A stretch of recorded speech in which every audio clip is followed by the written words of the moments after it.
we ended up coming up with 6 different archetypes, and the sport demand, although there's carryover and we have, thresholds across all of our testing, that is to learn this sport and to introduce yourself into the general sport demand and the basics, everybody has to meet these thresholds. But as your character evolves into a specific archetype and develops a specific move set, that sport demand is going to start to change.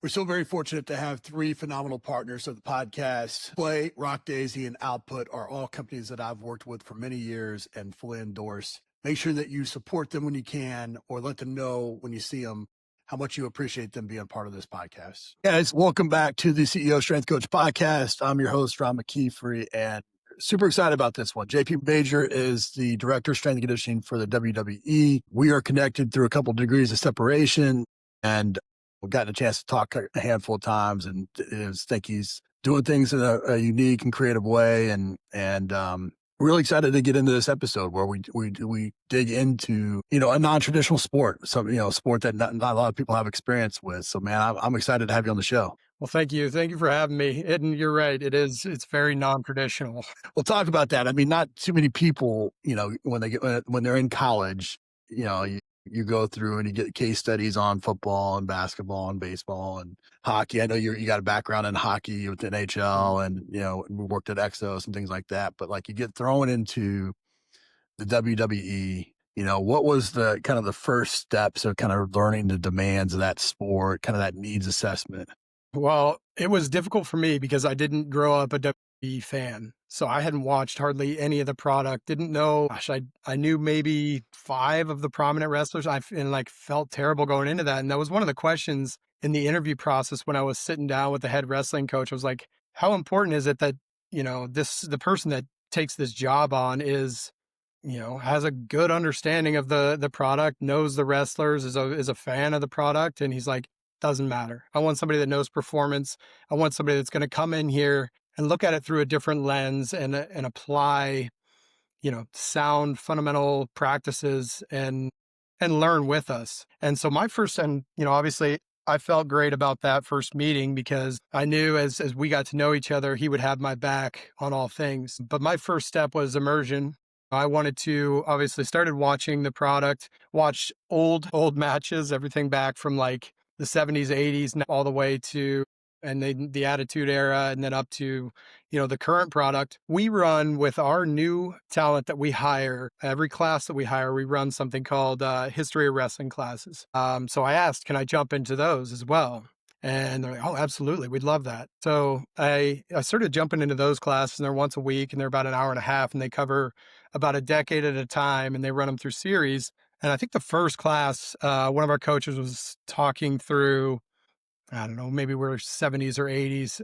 It started way back before that. But he's mentioned this book called The Death of the Territories. And he's like, it gives a great, just kind of full circle, detailed representation of the inception of wrestling all the way to current day product. I was like, awesome, I'm going to jump on this right away. And that was a great resource to start the education, because understanding where it came from in the carnivals and the circuses and kind of propped up shows and how that moved into the territories and cycling talent through different territories, and how there was conflict between territories, and then Vince McMahon taking over kind of the whole thing and how TV impacted that. And it was really, I think, important to my fundamental knowledge of current day product, key role players that helped with the development and some of the catalysts in the evolution of the product. And then watching current day product to understand the sport demand, to understand, I think early on, I assumed that everybody kind of did the same stuff. I knew that there was some of the like luchador type stuff where they're doing a lot of flips and aerials and whatnot. but was able to dissect deeper and deeper. And we ended up coming up with 6 different archetypes. And the sport demand, although there's carryover and we have, thresholds across all of our testing, that is to learn this sport and to introduce yourself into the general sport demand and the basics, everybody has to meet these thresholds. But as your character evolves into a specific archetype and develops a specific move set, that sport demand is going to start to change and probably become a little bit more like what your past sport experience was, because that's what you were a specialist as. So, as a cheerleader or as a gymnast, high eccentric demand, high forces, a lot of aerial maneuvers. You're going to come in, you're going to sacrifice a little bit of that to get some of the energy systems, to get some of the strength and range and whatnot for some of the holds. But as you start to develop your move set that is specific to your character, you're going to lean into those skills that you have that were unique to you, that make you your character. And so we start by training away and going very foundational, very GPP, and then rolling more towards, as they create their character specific sport demand. And I think once we started to identify that, our methodology began to take shape. And again, it was watching the product, working with our coaches that have, all of them have like 30 plus years of knowledge. So being able to tease some of the ideas out of them as to what's consistent in their move set, what percentage of the match does that typically, does that move set typically come out, the things that are special to that move set? Is it, do they do 3 big moves if they're an aerial, we call them flyers? Or is it 6? Is it 10? And even learning that, it's different between brands. So we have Raw, SmackDown, and NXT as our development brand. And then we have some offshoot shows called Evolve and Legends and Future Greats. But the product is a little bit different in each. So the percentage at which they're expressing different skills might be different at NXT, which is a much faster product, versus Raw or SmackDown, where they're going to hit a big move and then it's going to be slowing the match down, responding to the crowd. It's very, very different. But we look at the character evolution and try and match the training to the sport demand as it relates to what they're doing currently, and then forecasting for the future as well. Yeah, it's a lot to unpack there. I think, first thing I would say is I think it's really cool that you had the security um, Right. and the confidence to answer their question in an interview saying, "Hey, look, I don't know anything about this sport." I don't think most people would take the opposite approach and be like, "Hey, look, I know everything," and then go figure it out, right? And then for them to have the insight, for them to say, "Hey, look, no, we want the expert, and we can teach the other stuff." And I think I think there's something to that, right? I think it's when I Yeah. hire coaches, I hire the expert, and then I can teach them football or, whatever I need them to know. And I think that was really cool for the beginning. I think, I've been to the facility over in Orlando before, not with you. I was there. Sean was back there. I went Mhm. and watched it and saw them go from a gym session to a ring session to some character development and those types of things. So there's a lot of things to take into consideration there when you're developing those foundational kind of athletic capabilities, right? But you have to keep in mind ring psychology and crowd connection and character evolution. Like it presents a lot of different challenges. It sounds like you created, now was those 6 archetypes, were they created before you got there? Or is that part of, you created that? That was part of, I would say our team as a whole. Brought in this pretty simple idea of, you playing football. The sport demand is different for a defensive back than it is an offensive lineman. You're not going to train them the exact same way. And that resonated with our head coach, who came from collegiate football, actually played in, or I think he was a practice squad in the NFL for a bit. But he understood that well, and that resonated with him. And so that, obviously greenlit us to make some changes to the programming. And I think, Sean did a tremendous job with building a culture, with, dealing with the scheduling conflicts that we run into the craziest scheduling conflicts, everything rolling up to COVID. There was a lot of things, a lot of friction that I think was put in his way. And what he was able to do there was awesome. And he had a small team as well. We've been able to grow the team a little bit more. I've gotten a few more resources, gotten into a little bit more individualized, both for the athlete and then also for, thinking about them as their specific archetypes. I think that allowed us to roll those ideas out. Yeah. that's probably been the change from him to me is, throwing some ideas out there and really taking chances with the coaches and showing an interest in learning a lot about the sport and coming from a background in high performance, being able to take some of those experiences and present maybe some new ideas, or say that he might have said the exact same ideas, just coming a little bit different, packaged a little bit different, sometimes are received differently, and they both are allowed us to move forward on some of them. Yeah, that was the connection I was going to make. I mean, it sounded very similar to, making, when you made archetypes of just breaking down positions. I think that's Yeah. something that makes a lot of sense to a lot of people, and they go. And with that comes the natural kind of evolution of how do you assess for the different positions, right? So maybe talk a little bit about the six different archetypes and how you go about assessing for those Mhm. those archetypes. So, they're pretty simple when you boil it down. We have, and I can't remember if it's 6. I need a cheat sheet here. But we have flyers, brawlers, powerhouses, bigs. I mean, we have guys that are 7'3", 400 pounds, technician, and then we have one. It kind of goes through a variety of different names, but it's essentially entertainers. Now, I think the most difficult one is so we have a hybrid, and it can be a blend of, say, a flyer and a powerhouse, and those are unicorns. But um, there's always going to be overlap of skills. So we try and take somebody that has maybe 60% of this, and that's what we're going to call them as their archetype.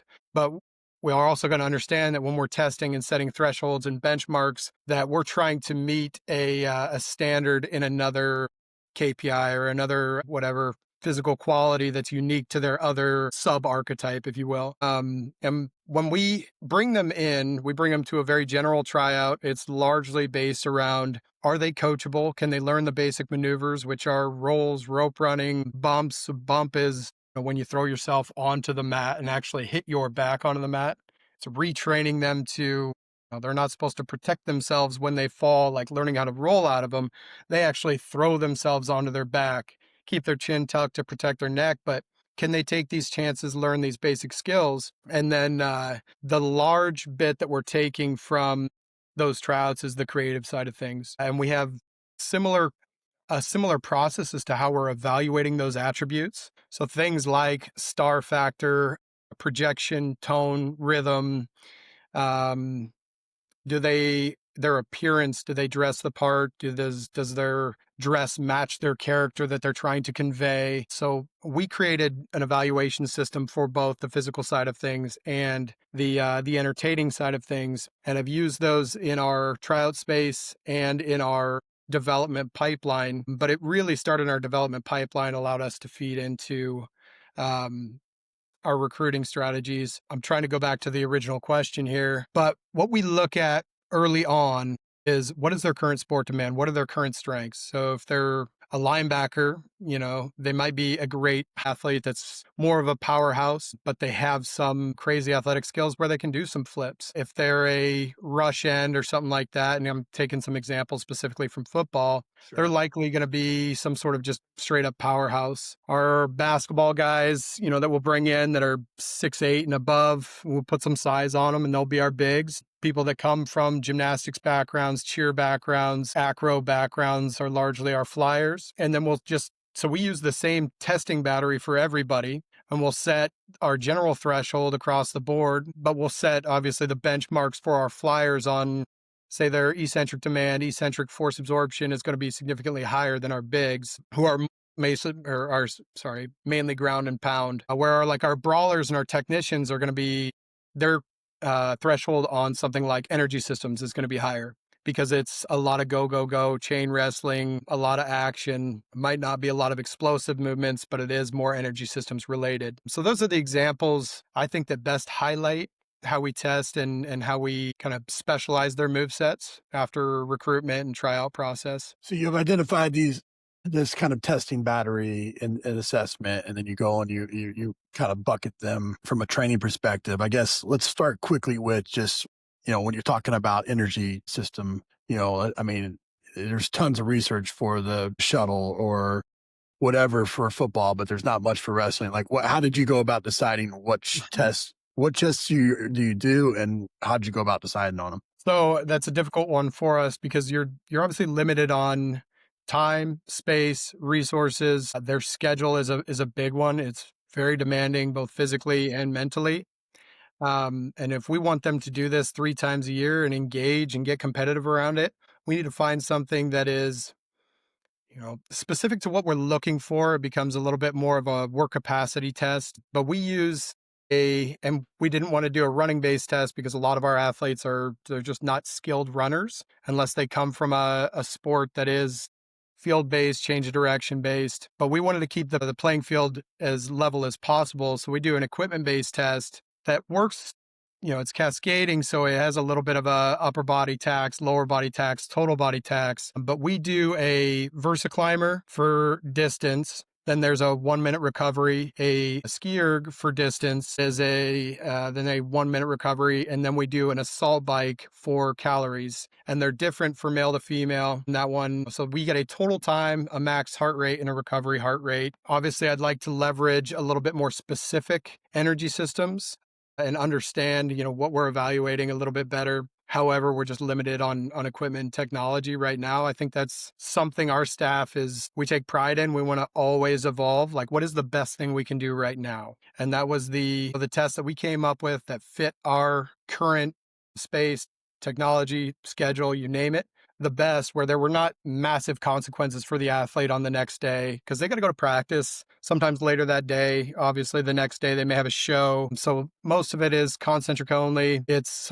something that's going to have a large metabolic demand, but mechanically, neurally, they're not going to be blasted and have, the next 3 days just be hell. Yeah, I think it's always cool when I experienced this a little bit when I went to special forces, right? There really wasn't a playbook for that, early Mhm. on as well. And when you get to kind of, when you've done the combine test because you've been in football your whole career, then all of a sudden you can kind of choose what you do, man. It's like you almost that's an opportunity to improve, and a lot of times you just resort back to what you've done, right? And Mhm. I think it's cool, some of the work that you're doing there. Obviously, it's WWE, and Duncan French is doing out the UFC, and some of these emerging sports, um, for assessment. I think it's really an opportunity for strength coaches that they maybe don't connect right away with. Once you've bucketed these athletes, right, then it comes into the training week, and these athletes, they're kind of, they're traveling, they're spread out, they're all over the place. Like, what's a typical training week in an ideal situation given their kind of competitive schedule? What's that look like? Yeah, so there's optimal and then there's what's pretty much consistent, which is suboptimal. Optimal is we run a Monday, Tuesday, Thursday, Friday split. Tuesday becomes a little bit of a primer day, something typically lighter, moving some stuff fast or a complex because we film our show on Tuesday night. Wednesday becomes a recovery day.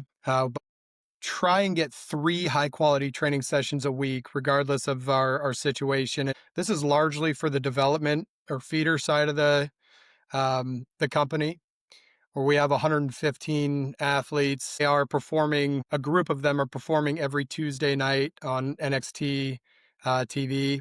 And then they're also performing on the weekends. But there's several now. We've ramped up our travel schedule where we're doing more live shows on the weekends and even midweek, or we're having to navigate around a travel schedule. So with those development talent, we try and get 3 high quality training sessions in a week. If the schedule permits, we'll get 4. And we try and do probably a 60-40 split of training towards and training away. So to 60% continuing to develop and hone the skills that they're very good at that lend themselves to, their move set and the sport demand. And then the 40%, sometimes that shrinks to 30 or even 20. Sometimes we'll work into increasing some of the areas where they're lacking. Just understanding that they're in season year round, they need to be available to perform. We spend a large majority of the time training them towards their skill set. Now our Raw and SmackDown, we do have a number of athletes that we work with from the main brands. It becomes largely satellite programming. So they'll send us kind of what their schedule looks like, and we'll give them like even week to week. This is how I would optimize this week's schedule based around your travel. Let's try and get a training day in here, training day in here. This is a travel day I want you to do. You're going to focus on nutrition, recovery, hydration. This is a performance night. I want you to do this dynamic warm up with some potentiation type exercises. And then a travel day on the back end. This is what you're going to do to kind of unwind. But a lot of that, we'll get some opportunities where they'll come in. We'll do some diagnostic type work, understand what their goals are as well, build them out a program. And we try and run usually 4 to 6, sometimes 8 week programs, and then touch base as consistently as we can to adjust their program based on where they're having success or when they start to plateau, if we need to make some adjustments. When you deal with athletes like that, a sport that is really, like the developmental system maybe isn't, until they get to you in the true developmental system. I mean, they're in these backyards, buildings, all kinds of crazy leagues. There's not a whole lot of organized training or anything along those lines. And then all of a sudden they get there and they think they've kind of made it. And all of a sudden you got to be like, no, you're just starting, right? And the other part of that equation is when you're dealing with some of the higher, more profile wrestlers, they've got their character, they've got their system and their process and those types of things kind of created. And you also have to come at them with an approach of like, hey, I can help you extend your career. Like I can get you Mhm. another year, another 2 years. Sports science plays a big part of that, but these athletes aren't used to being in those environments and using those kind of pieces of technology. How have you gone about incorporating sports science into your training and getting the athletes to buy into it? Yeah, so there's kind of three scenarios we run into here. With our development side of things, we have independent wrestlers or indie wrestlers that will get through different promotions. And those are the people that are like, they're training on their own. They're reading bodybuilding magazines or websites or just following influencers. And we're up against tons of poor preconceived notions and a lot of bad information that's out there. But it surprised me a bit when they get to the PC. It's not this idea of the PC, sorry, the performance center. It's not as I'd thought. It's like this idea of I've made it. I can, I'm like everything that I'm doing is working. They've been very open to these new philosophies. And usually within a month or 2 months, they're like, gosh, I feel better. Like I'm moving so much better. I'm like not having these consistent aches and pains. And I feel like my performance is improving. So that's an easy one. A lot of the development pool that come from collegiate athletics, which is probably the large majority of our development pool, most of them are used to this type of structured strength and conditioning environment. In fact, it's sometimes, they may have 4, 5, 6 strength coaches, tons of sports science, tons of resources, especially recovery resources. And we're trying to give them the things that, obviously we can offer within the PC, the strategies that they can use on their own. And just upscale their education, but also provide now this structured strength and conditioning that is geared more towards wrestling, less towards, whatever their sport might have been. Throwers is a good example. They're hyper specialized, and we need to give them some more robust energy systems, some power endurance, some metabolic tolerance, a number of different things, but they're used to it. So it's like I can go like my regular schedule, go into my strength session, then I might go to my video session, then I might go to my wrestling practice. Then so that's pretty much easy for them to step in line. The opportunities we see within the main roster, a lot of times they're coming back to the PC to rehab an injury, which is a great opportunity for us to leverage some of our understanding of and utilization of our technology and sports science, because like you said, they may not have any experience with it and they want everything that they can use as leverage to get their next contract. And that's largely how we package it is, these are the things that we do at the PC. We are available to you at all times. We're a resource to you. If you wanted to come in and train with us 5 days a week, we're here for you 6 days a week, whatever it is. If it is every time you're back in town, or we can write you satellite programming, whatever that looks like. But we use that rehab process and that rehab integration process to start to set some KPIs around force plate metrics or isokinetic testing and tie it back to the sport, say like, oh, it seems like you may have trouble doing this. And they're like, oh, I run into that every time I have a match. We're like, well, we could work on getting this better. This is how I would train it.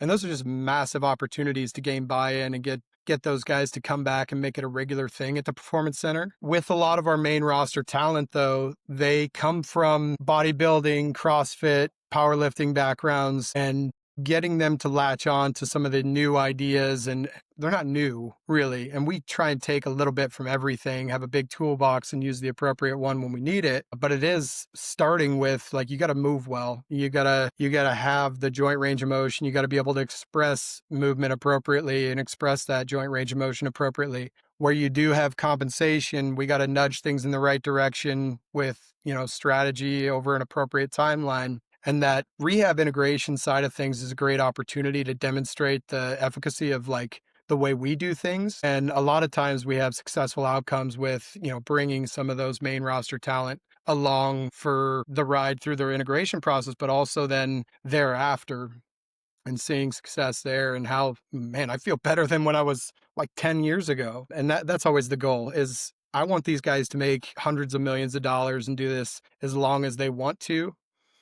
That's the win in our book, but it takes a lot of how you package your message, who you are as a person. You want to be fun to hang out with. You want to make it engaging training. So you got to give them a little bit of what they want to. And so having an understanding of some of the bodybuilding, powerlifting, CrossFit backgrounds and be able to dose that stuff appropriately, I think helps drive some of our buy-in as well. Yeah, all key important things. I mean, I think, just like what I always say, I think I maybe even said this on the show, is that, as long as you have a real solid foundation, you have the meat and potatoes, you can give the sugar away, and sprinkle that in. And I think that that's when you're dealing with, athletes that are literally trained to develop characters, and sometimes these characters, I think I'm not too familiar with wrestling, but I know some of them are villains and some of them are heroes type things, right? Like, Yeah.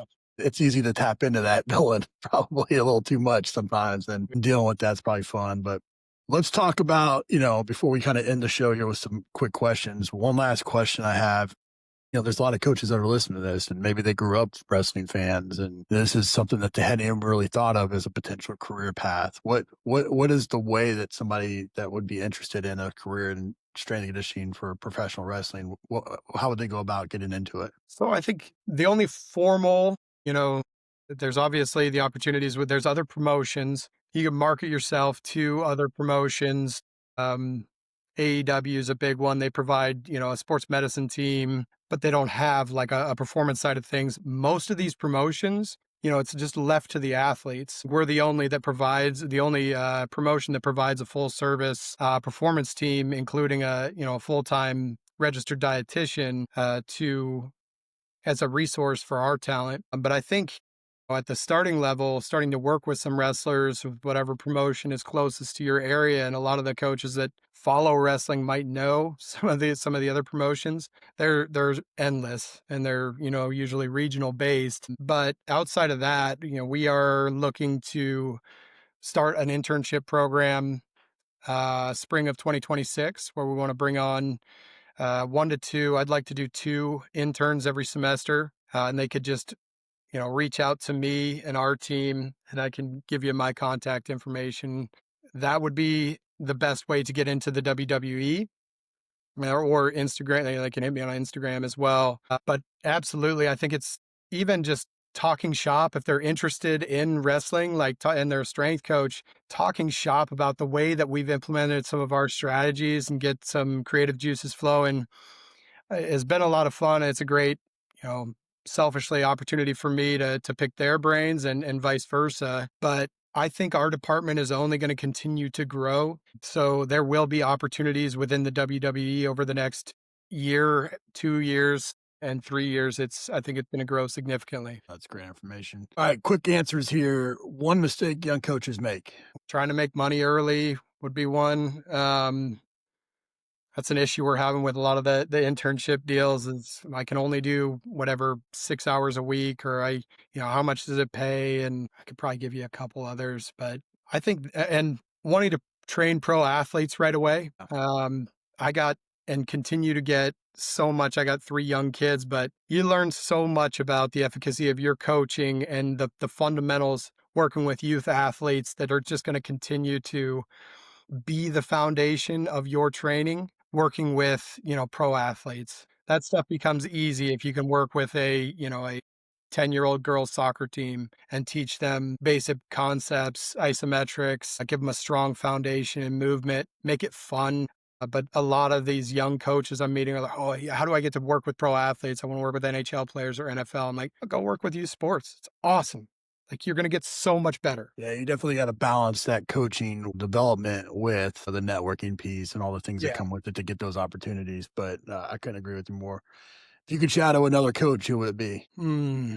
There's a lot of them, but I got so much respect for the field. Mark Verstegen on the floor when he was coaching a lot, I loved watching, like, because he just has so many gold nuggets that he would throw out there. It just, I would love to just back pocket all of those and have the, because the humor that you can inject in your different cues and how witty they seemed. I just think like they always stuck with the athletes and they could always retain these cues because he just had so many of these like witty one-liners that he'd throw in there. I love the stuff that Rhett Larson is doing right now with like kind of the no zombies movement and just how fun he makes warm-ups. I'd like to do some more shadowing in the collegiate strength and conditioning space. There's a number of coaches in there that I admire that I think would, be so fun to just go and spend a day with.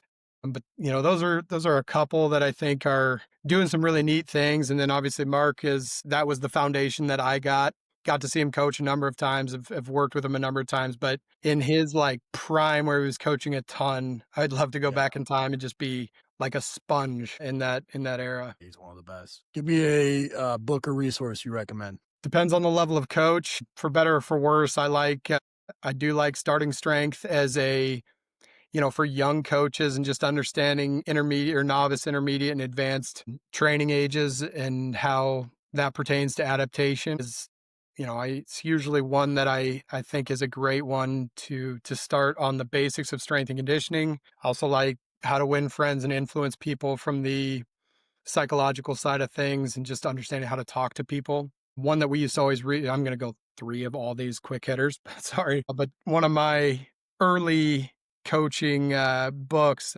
not much to do with coaching, was Robert Greene's Mastery. That's great. Yeah. Because I love like historical nonfiction. I love the like the real use cases, the applicable side of this is how they applied it to like their world. This is how you could apply it to yours today. And I think at the time I read that book, it hit me just perfectly at the right time. And that like, man, I just got so fired. I think I read it 5 or 6 times. Just even though they were such like sometimes such niche fields, I took something from every story. And I thought that was a great book in my coaching and learning evolution. Yeah, Robert Greene. I mean, he's got Power. I think is the other one he's got, right? Mhm. Mastery. Like It's got a ton of them. they're tough.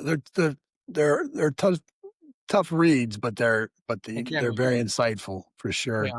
Last question, just how can people stay in touch with you and stay up with what you're currently doing? Yeah. So email is jp.major, major, at wwe.com. Instagram, I'm on Instagram. Love getting messages there. I'm not great on LinkedIn. I'll always try and hit back, but for one reason or another, I forget to check it often. So as I get back to it, I'm like, oh, shoot, I got 15 messages. I try and hit everybody. It doesn't always come through, but Instagram or email is usually the best. That you have and fun. And again, I think if nothing else people should take away from this that, I mean, this field is still growing and there's so Oh, many yeah. different opportunities and things out there. And this is a unique skill set, unique sport, but benefits from people like yourself and, all the people that are listening. So man, I appreciate you coming on. It's my pleasure. Thank you like so much for having me. Love doing this stuff. I want to do it more and more.